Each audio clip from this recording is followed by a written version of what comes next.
Bonjour, nous sommes le 40 septembre. Et je suis Vladimir Poutine.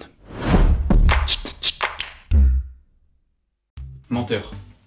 Menteur, c'est un adjectif désignant une personne de confiance qui ne cesse de dire la vérité. C'est tout. Mais d'où vient ce mot? Bon, vous savez peut-être pas, mais menteur, c'est un du verbe mentir. Et mentir, ça vient de quoi? Ça vient du latin mentos. Mentos, c'est une marque de confiserie qui a vu le jour en 1932 aux Pays-Bas. Bon, ça se présente sous forme de papier d'orgifier et ça a consommé avec précaution. Il est fortement déconseillé de mélanger un ou plusieurs mentos avec du Coca-Cola ou toute autre boisson gazeuse. Merci, Jamy. Mais pourquoi l'adjectif menteur viendrait du mot mentos? Eh bien, direction la Chine. Et oui, nous retrouvons Vladimir Poutine en Chine. Mais vous allez me dire, mais qu'est-ce qu'il fait en Chine? Eh bah, c'est là que je vais vous apprendre ce qui s'est vraiment passé et pourquoi menteur vient de mentos. En effet, la mère de Vladimir Poutine qui était chinoise et son père était russe. Donc Vladimir Poutine avait des origines russes et à la fois chinoises. Donc il a fait toute son enfance en Chine avec sa mère. Il a commencé un peu la politique en Chine. Il commençait par des petits partis. Il commençait à monter, mais il n'y arrivait pas vraiment. Et ce, parce qu'il puait de la gueule. Et oui, Vladimir Poutine puait de la gueule. Je sais, je vous apprends des trucs un peu trash et tout, mais c'est la réalité. Vladimir Poutine puait vraiment de la gueule. Du coup, avec ses partis politiques, quand il faisait ses conférences en Chine, il n'y arrivait pas trop. Il bégayait, il fermait sa bouche pour pas parler, mais il s'est présenté aux élections présidentielles en Chine et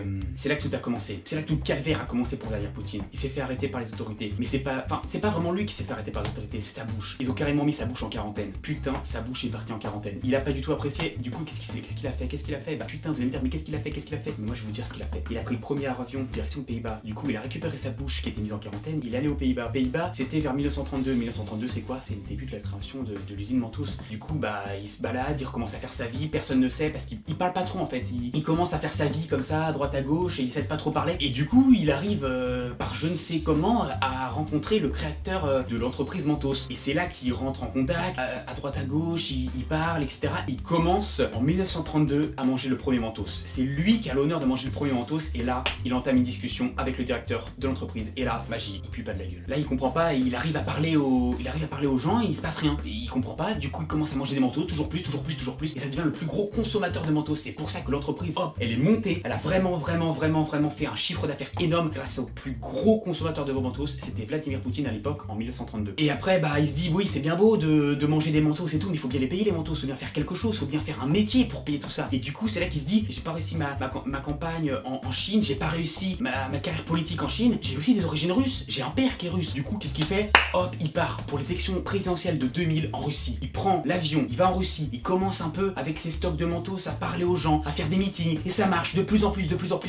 Et en 2000, qu'est-ce qui se passe? Vladimir Poutine, élu aux élections présidentielles, Vladimir Poutine devient président de la Russie en 2000. Et tout ça, grâce à quoi? Grâce aux Mentos. Et tout ça, comment? Grâce aux Mentos. Et tout ça, grâce à quoi? Grâce aux Mentos. Oui, je sais, ça fait 3 fois que je le dis, mais parce que c'est important. Ça veut dire que Vladimir Poutine a menti à toute la population russe. Il a menti du début à la fin. Il est arrivé en Russie avec une haleine qui sent bon, alors que de base, il pue de la gueule. Ce qui veut dire quoi? Ce qui veut dire que Vladimir Poutine, il pue de la gueule. Mais comme il pue de la gueule, c'est grâce aux Mentos, mentir, menteur.